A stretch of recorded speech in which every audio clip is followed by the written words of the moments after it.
This is Oscar Bevis for the Stomping Ground, powered by Wow Hydrate and available on DAZN. JB. Yes, Oscar. Good to see you, my friend. It's been a long time. I always associate you, just on a personal level, I always associate you with the beginning of my time in boxing media. One of the first people I would say, of a certain stature to sit down and give me some time. We done an interview. I know you won't remember because you've done millions in Westfield. Yep. You remember that? Was it in the Nando's? And I remember sending it off and being like, "Look what I've just done." That means it wasn't in the Nando's. We'd been for Nando's and it was after. Okay, cool. I do remember. Yeah, I do remember. But so I've always really appreciated any time. Appreciate that, man. It's good to see you again, man. It's been a long time, but it's good to see you. Is it an elevation? You have, right? You've grown. I'd like to think so. Yeah. In them years, I've definitely got better looking. That's one thing. For sure. For sure. You've grown as well and grown into a brilliant fighter, coming off the back of a brilliant win. Before we talk about everything that's going to go on September the 21st and some little bits in the build-up as well, got some spicy things to talk about. No the Dan Azeez fight. Yeah. How do you reflect on the week? There was a lot made of your relationship with Dan, but you got on holiday after. Yeah. Brilliant performance from you. How do you reflect on, say, the 2-3 weeks around the Dan Azeez fight? It was interesting because it was fighting a friend, someone that I'd not known not for 5, 6, 7 years, 10 year plus, that I've sparred many rounds with. And when you spar people the odd time, it's like, cool, we sparred. But when you spar them so often, Dan seen my style change or me learn things and vice versa. So going in, I was like, this will be tricky because he knows what I've been doing. But there's also a long spell between when we last sparred till we fought. So between that gap, I said, nah, I've changed. I think a lot more about certain things. I've added more to my style and my game. So that was the most interesting thing about it. Because when we got in the ring, I was like, imagine, I sparred Dan all the time, but now it's actually, we're in a real fight. The referee stepped back. He said, are you ready? Are you ready? I said, oh, it's time. So that was very different about it. Very thankful because Dan did come to Ghana, and when he came, he said, Josh, I'm in your country. He said, you're going to look after me. We went out to eat. We stayed out like mad late, just having some local food. So that was nice to be able to take him somewhere and to say, look, let's eat. The fight is done and dusted. That's all gone. So no, it was nice. And not too smiley about it because, of course, Dan then had a fight a few weeks ago and it was a draw, and I'm upset about that. So, but yeah, I think all said and done, like it was that part is gone. I had a fight with someone that I knew it's done and dusted. Yeah, I wish you'd have let me know. I'd love to have tried to expense a trip to Ghana. Probably would have got turned down. I'd have loved to come along and film some stuff. What were the pressures you put on yourself? Because you know the kind of narrative that was played. It was Dan Azeez has come up the small hallway, done really well for himself. Perhaps even in his words at times, overachieved. Yeah, you're the Olympian. Yeah. So there was a bit of a pre-fight narrative there of, well, JB's clearly a big favourite, which you were. But you know it weren't going to be an easy night. So the internal pressures, external pressures, how did all that come into play with Dan? Or did you completely block that stuff out? Yeah, I think what happens is leading up to fights, I don't surf online, so I don't get to hear what the guy I'm fighting or his team or other people are saying. So I'm like in my own bubble, so that doesn't tamper with what I'm thinking about.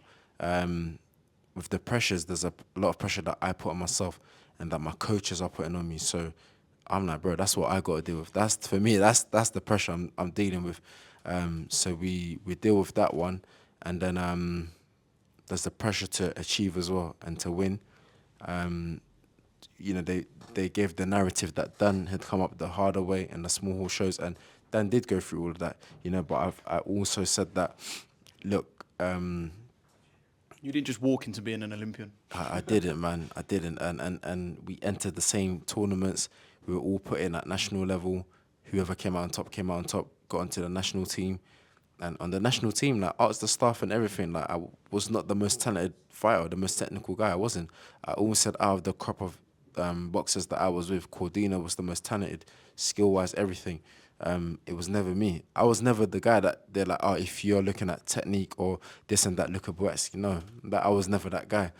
So it was hard, and I'm not gonna give a whole spiel about it. But yeah, we had to work for it. Yeah. Yeah, I love that 2016 crop. Some good characters, some lovely people, some brilliant fighters as well. And then we move on to Willy Hutchinson. Yep. Again, there's some other stuff we have to talk about before this. You and Anthony Yarde was a fight that was rumoured. massive talks online. A fight that people have been banging on about for years. Yeah. A fight we'd still love to see. He had some contractual agreements or disagreements with Queensberry that I don't know if they're still solved. He pulled out of a purse bid. How involved are you getting all that? Because I know you just want to fight and you'd have wanted to fight Anthony, but there's always the BS going on in the background. Yeah, so yeah. Where was you with the odd stuff? Yeah, there's always things going on. And with that one, after my fight with Dan in February, I said, guys, I'd like to fight quite quick. They said June. I said, no worries. We're aiming for June. Then suddenly the stuff came out with the legals with Yarde.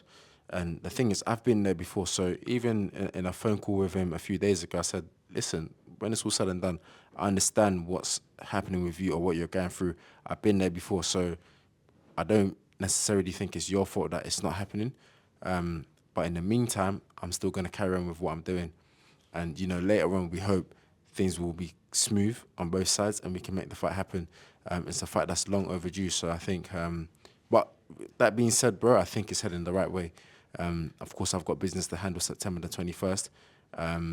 And also, Oscar, it's a fight that I couldn't necessarily turn down. It's for the WBO interim, a step closer to the world title. So it was hard to turn it down.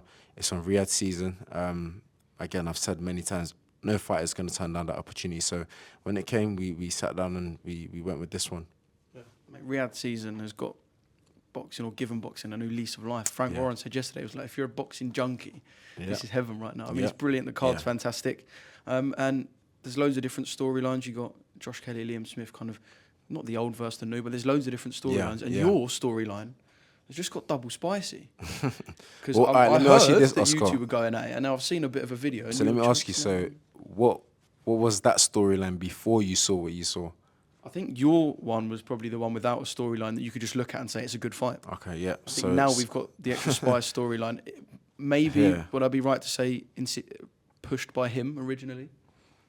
So he's quite a fiery character. Yeah, so what I'll say is, so dude I'm fighting, I think to an extent he's funny, and to an extent I'm like, oh, you're talking too much, you know, that type of stuff. So with the interviews and everything, we're doing the face-off on the table, he's talking, doing a lot of talking, and respectfully in that settings, there's only so much I can do. But when you then start pointing and saying, you're a fool, you're this, that, I'm like, to the interview guy, I'm going to try and make sure we keep it how it is and finish the interview. You know, I want to do this nicely and get out and go. But when someone's still doing that, you have to ask yourself, how many more times? Like, I'm a man. You're a man. Man to man, you're not going to disrespect me. I'm cool, calm, quiet, whatever. I'll sit there. You can, to an extent, these things you can say whatever you want to say, cool. But if it starts getting disrespectful in that sense, man to man, I'm going to stand up and be like, what's up? You know, but in that settings, I warned the interviewer, I said, look, I'm trying my best to make sure, you know, we do this sensibly and then we go off camera. And off camera, I can ask this dude, what is it that you're saying? So yeah, after the interview, I said, like, what's up? Like, you're saying all these things. Now the camera's not rolling, and whether it's rolling or not, but the interview part has been done. So we're in this scenario now. So like, what's up? And that's the video you saw. And yeah, I guess for the public, it's good for them or whatever. But for me, it's just simple. My mum's gonna be watching the interviews. My mum's gonna be like, oh, Josh, I saw your interview today. I've updated my mum that it's a media day today. X, Y, Z. She's gonna be watching it, and my mum can't be sitting there and another man is pointing at me saying, you're a fool, you're an idiot. What's my mum gonna think watching that? You know what I mean? So that's what I was going through my mind. I was like, allow it, Josh, your mum's gonna be watching this. So I said, once this is done, I'm gonna have to address my guy here, and that's what it was. Yeah, I always find it interesting being, I mean, I wasn't there, but being around certain things like this, because I guess the viewing public might look and think, oh, it's just another case of two boxers giving a little bit and the cameras are there, blah, blah. But obviously behind the fact that you are athletes and showmen, you're actually a man as well. And if this was in a pub situation, you're not letting anyone talk to you like that. Oscar, so I'll be real with you. There's a similar scenario that's happening, and someone was not taking advantage, but someone was, I don't think this is a swear, but someone was taking a piss about something with me. And one of my boys messaged me and he's like, Josh, like, what's going on with it? Like, what's up with it? And I'm like, yep, this and that's what's happening. My boy was like, Josh, if this was on the roads or if this was outside, like you said, in a pub or something, it would have been dealt with. You see the person, this is what the situation is. Whatever they have to do or whatever you needed from them is done and dusted within 2 seconds, no problem. So it was a bit like this. In the interview settings, my hands are a bit tied. But after that, I'm like, okay, we've done with that now. So man to man now, what is it? What is it that you're saying to me? It was it was that type of situation. Yeah. Well, I guess all of that is rendered irrelevant when you two step in the ring just over there at the beautiful Wembley Stadium. Mm-hmm. Was you impressed with what you saw from his win over Craig Richards, and Yeah. what sort of fight do you think you'll get when you two come together? I know, don't give away your game plan and whatnot, but when you come together, what sort of fight stylistically do we get, and is there any similarity to the Richards fight, and was you impressed as well? No, Oscar, I was very impressed because before the fight, when I heard it was made, I said, oh, Spider will win this one.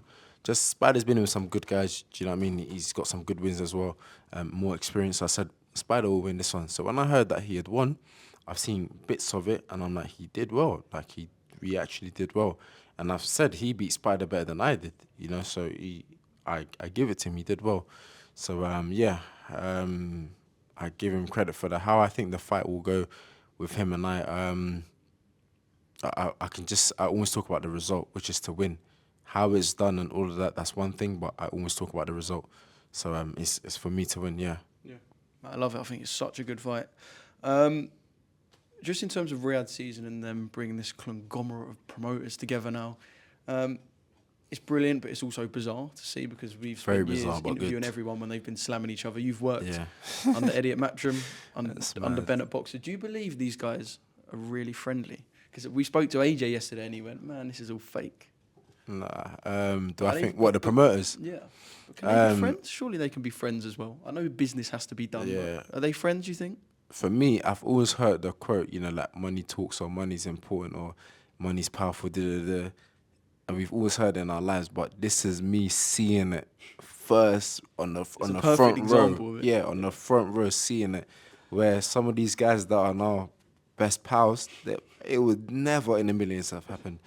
But look, it's happening, and I will say this: I'm thankful to be on this card, on to be part of this Riyadh season that's happening. Because when it was starting, I was thinking, I'm on the sideline now. What's going on? I wonder if I'll ever get in before it discontinues. Because I don't know how long it's going to be for, but while it's happening, I said, God, I pray that I get on it. And then, you know, things worked out in a way that I wouldn't have thought, and here we are. So, some people are really best friends now all of a sudden, and fair play to them. Yeah, fair play to them. Hey, mate, it's not for me to mar and grumble about who's friends when they're putting on cards as good as this, so I'll leave that there. Just one final thing, the main event.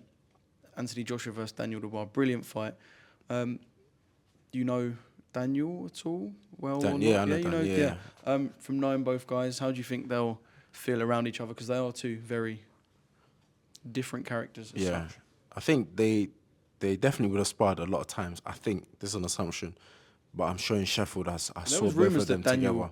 Knocked out Anthony Joshua. I know there's been rumours of everyone knocking out Anthony Joshua because it sounds brilliant. The guy that I'm fighting, he said, I think he said he buzzed me 4 times in sparring. And I was saying this in an interview that you usually watch other fighters in a face-off or 2 other fighters talking, and one talks about what they did to the other in sparring, and one of them is lying. And as the viewer, you laugh at it and it's entertainment. But never did I think I was going to be in a situation where I sparred someone and they're saying this is what they did to me. I'm thinking, you're lying, but the viewers are gonna watch and think, only you know that. Yeah, that's the thing. So it's you can't prove it, but 21st September we could prove it. But so I think they're familiar with each other. The only thing I can say about that is, it's like when I fought Craig Richards and Dan Azeez, we were familiarish with each other more so than. So that was a bit awkward. But look, when there's thousands of people screaming and the gloves are small and the lights are on, you fight. So I'm sure it'll be a great fight.